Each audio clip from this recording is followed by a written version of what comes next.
बहुत समय पहले की बात है। एक प्रसिद्ध राजा अपनी प्रजा के कल्याण के लिए जाने जाते थे। वह न्यायप्रिय और धर्मपरायण थे।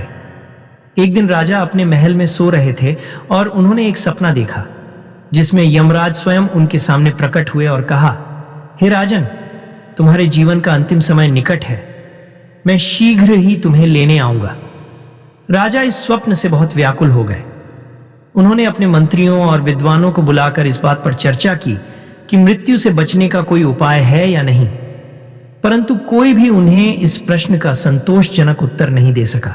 अंत में एक ज्ञानी संत ने राजा से कहा, महाराज, मृत्यु को कोई टाल नहीं सकता, परंतु आप अपने जीवन के शेष दिनों का सदुपयोग करके अमर हो सकते हैं। जो लोग अच्छे कर्म करते हैं वे अपने अच्छे कार्यों के कारण लोगों के दिलों में सदा जीवित रहते हैं। राजा ने यह बात गहराई से समझी और उसी दिन से उन्होंने अपने जीवन को और भी अधिक सेवा और परोपकार में समर्पित कर दिया। उन्होंने निर्धनों के लिए भोजनालय और आश्रय स्थल बनवाए और अपने राज्य में शिक्षा और स्वास्थ्य सेवाओं का विस्तार किया तथा सभी के साथ प्रेम और करुणा का व्यवहार किया। उनके राज्य में सुख और समृद्धि का वातावरण फैल गया। कुछ समय बाद यमराज पुनः राजा के सामने प्रकट हुए और उन्होंने कहा, हे राजन, अब तुम्हारा समय पूरा हो गया है और अब मैं तुम्हें अपने साथ ले चलूंगा। राजा मुस्कुराए और शांतिपूर्वक बोले, हे यमराज, मैं आपके साथ चलने के लिए तैयार हूं। मुझे कोई भय नहीं है, क्योंकि मैंने अपने जीवन को अच्छे कर्मों में व्यतीत किया है।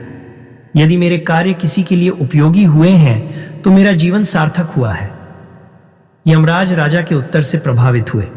उन्होंने कहा, हे राजन, तुमने अपने कर्मों के माध्यम से अमरता प्राप्त कर ली है।